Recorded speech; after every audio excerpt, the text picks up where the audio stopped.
500. Look at this.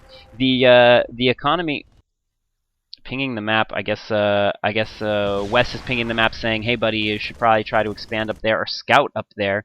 And as he did, he scouted up there to see, and then there was nothing up there. So at this point, if we add the economy of both aAakAra and Delphi, it is less than the economy of West and aNAi by themselves. So they have over twice the economy right now, and there's just nothing at this point. This game is basically over in my mind, and I will expect a GG very shortly from aAakAra and.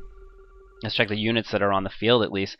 Well, from aAakAra and Delphi, I don't think there's anything that they'll be able to do at this point. They are morphing in some Banelings though, and so trying to make last desperate ditch effort to kind of use some Banelings, hopefully to be able to blow up these Zerglings and Marines. I wonder if they're going to try to maybe drop some landmines here or here to get the army as it comes in, because they definitely don't want to lose it before. And look at it, aAakAra very smartly scouting with his barracks, as he has too many production facilities and is not able to produce from them all at once with the income that he currently has, as they have been denied to both of their expansions. And now, very smartly as well, West continuing to expand and just take advantage of this situation. And meanwhile, aAakAra trying to pick up another base, but unable to do so, as aNAi scouts it and is able to take care of it with his Mutalisks and take it out completely. And that is just that was their last ditch hope, in my opinion. I don't think there's really anything they can do with the army they have. They do have an entrenched position, a lot of siege tanks, but it's just not going to be enough. Look at West just moving in, taking the brunt of the damage from these siege tanks and saying, you know what, I've got more, I don't care.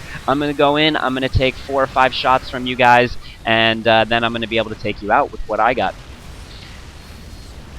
And the beautiful play, taking these out, no problem. aAakAra able to take out the Zerg army, but now just left with these three Thors, and going to be going up against 5 siege tanks. I don't think there's anything he's going to be able to do on that end.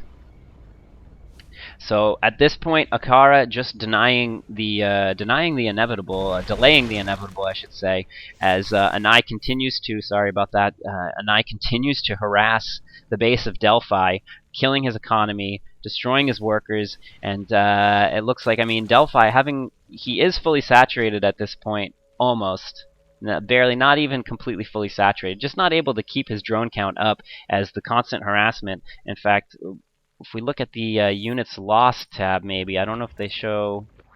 No, they don't show workers lost for. Unfortunately, we can't see workers lost in 2v2. That is a shame. So, but that would be interesting to see how many workers were actually lost from the harassment. Because I mean, if we're looking over the map, there's always constantly this blob of red dropping down here and just kind of checking things out. And meanwhile, we have a bunch of Mutalisks over here, and expanding the creep all the way down, just kind of holding this position with spine crawlers now. And West throwing down an engineering bay. Look at this, going to be using their own choke against them and just kind of controlling them completely. As I mentioned, I mean, this game, I'm just waiting for the GG at this point, waiting for them to leave the game, as they really have nothing left. Full map control to aNAi and West at this point. And there is the GG from aAakAra, and Delphi leaving the game as well. So let's just pick this game apart real quick. I want to dive into this just a little bit and talk about a bit what happened here. So basically what we had is Delphi and aAakAra went for a very powerful early game push with roaches and marines.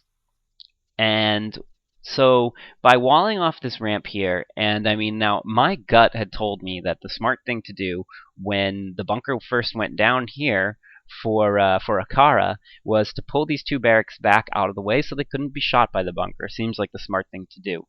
But West, proving me wrong, leaves them there, repairs them, keeps them alive as long as possible. In the end, he actually ended up losing both of those barracks, which maybe he could have possibly saved them, but that being said, it was still a very smart play for him to leave them there, which would have been against my better judgment, but worked out for him because he was able to keep that seal. He was able to keep that seal.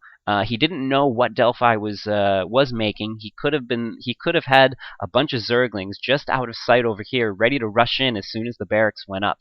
So he very smartly left them down, And the Marines and Roaches, when they got here, were not able to get through because of that. And by the time they were able to get through, there were just too many bunkers. There was a bunker on the high ground, I believe 2 or 3 bunkers on the low ground, and 2 spine crawlers here on the high ground. There was no way for them to get around these bunkers without taking too many casualties and get up this ramp. And if they got up this ramp, they were running into 2 spine crawlers and another bunker that was already shooting at them. So basically, West, with just the help of 2 spine crawlers that were pretty much never used until a lot later in the game, was basically able to single-handedly defend himself and aNAi from an early rush, which allowed aNAi to go for 1 base Mutalisk. Now, anybody who's gone 1 base Mutalisk knows how hard that is, because you're very prone to early rushes. You'll get destroyed very quickly, but if you're able to do it, if you're able to get like 6 Mutalisks that early in the game, you don't have to expand. You're not delayed by your expansion. You get your gases very early, as aNAi did, and you just get up that gas. You get up those minerals, and as soon as you're able to, you have six larvae on the ground. And actually, I want to kind of jump back and see the timing of that. So most people kind of know the timing of games by now, and so let's see the timing of when he actually was able to get those mutalisks out. And so at this point, he's defending. We see at the 8-minute mark. So here we are, we're at the 8-minute mark. Let's check the production tab real quick. The 8-minute mark, and 4 mutalisks are about to pop out. Whoops, I actually jumped forward again by accident there. Let's jump back again. 8-minute mark. So here we go. 8-minute mark. We're paused at the 8-minute mark. We see the first 4 mutalisks are about to pop out. There are currently, let's just check the units tab to be sure. Oh no, excuse me, there are already 7 mutalisks on the field at this point. So let's go back to the 6-minute mark. Here we go. Okay, 6-minute mark, and let's play. So 6-minute mark, we see aNAi is just about to finish, and look what's going on down here. This is the point when most people would die with when you're going for one base Mutalisk, especially in a 2v2. This is the point when the game would be over for most people. But see how West was able to keep these troops from getting into the base. At this point, this is still being built. If these troops were able to creep right up this ramp at this point, with only 1 spine crawler up here finished, they would have no problem rushing up here and just not only destroying the economy of aNAi, but also able to destroy aNAi's spire. Now, if they destroy the economy, we notice he's been saving up gas, but he has no minerals. If he destroys his economy, he's not going to be able to create that many mutalisks. Of course, if he destroys the spire, he's not going to be able to create that many mutalisks either. But West basically controlling this portion of the map and able to keep that rush from happening. And then we see what happens here.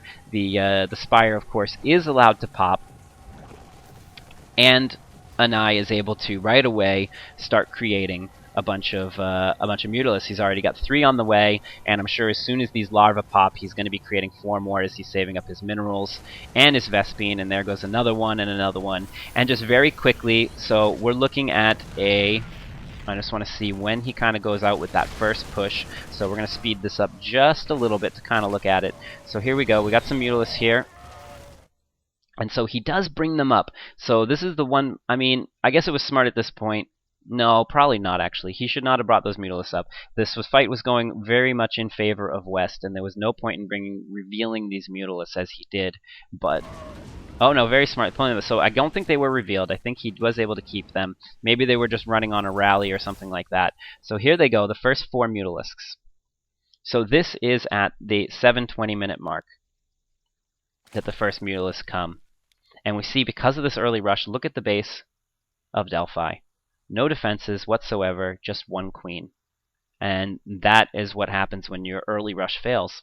And see, look at same situation for aAakAra. When you're focusing on this early rush, you don't have time to build base defenses, and you have to keep that in mind. So when you're playing 2v2s, remember that if you get this early pressure like this, and you see these large armies at the front of your base, if you are able to hold them off, this is what their base. This is the 7-minute mark, the 7:30-minute mark. This is a time when most people should have a a spore crawler in their base, or a turret in their base, or something like that. If they're, I mean, obviously they have to be expecting some kind of crazy push. But if you don't see a Zerg player, I mean, basically they saw nothing of the Zerg down here at the front, at the entrance. So that should have tipped off Delphi and aAakAra that something crazy had to be going off on aNAi's base. Either he was going for fast layer tech and going for infestors early in the game, or more than likely going for a Spire. Because if he was going for Infestors, then he probably would have seen some Roaches or some Zerglings on the ground to complement those, to go along with those Infestors. So with that being said, I hope you guys enjoyed this game as much as I did, and I am going to be casting one more game right now, and so I will be uploading that either later tonight or tomorrow. And we'll see you guys real soon.